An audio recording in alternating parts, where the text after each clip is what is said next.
सिगाङाव बयखौबो खुलुमबाय, लोगोसे आंनि मुसाहारि क्रिएटर इउट्युब चेनेलाव बयखौबो फरायबाय आरो गासै नायगिरिफोरनो आंनि अननाय आरो सिबिनायखौ जासिहरनाय जाबाय। आं मोनसे गोदान भिडिअ लानानै फैबावबाय। बे भिडिअआनो जाबाय जिमेल आइडिनि नामखौ माबोरै सोलायो आरो जिमेल आइडियाव माबोरै प्रफाइल पिकचार आपल'ड खालामो। मिथिनो थाखाय भिडिअखौ जोबजासिम नायलांदो।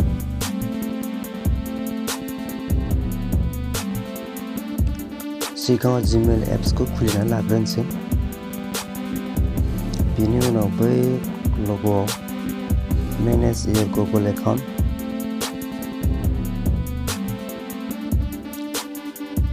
पार्सनेल इनफ' बे मोनथामखौ सोलायनो हायो। Name, date of birth, gender. आं नामखौ सोलायगोन।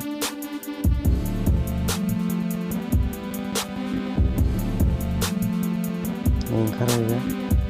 फार्स्ट नामाव मा दोनो, लास्ट नामाव मा दोनो बे नोंनि गोसो बायदि दोननो हायो। फार्स्ट नामाव आं राजु दोनबाय, लास्ट नामाव मुसाहारि।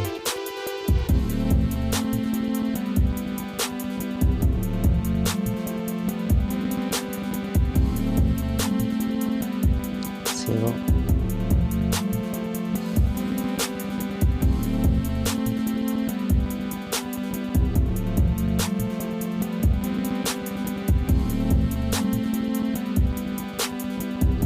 जाबाय नै।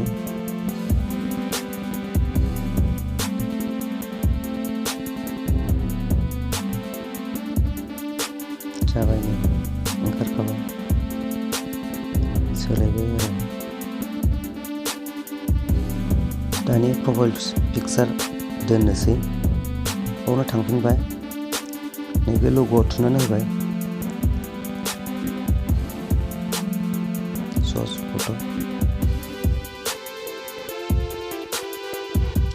फट'खौ सेलेक्ट खालामबाय, एसे एडजास्ट खालामसै।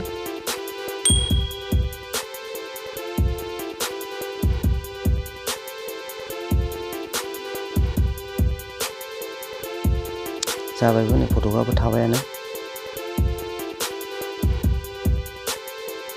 दा बिदिनो सोलायनो हायो आरो जेखौ नों फसायो बेखौ नायनानै।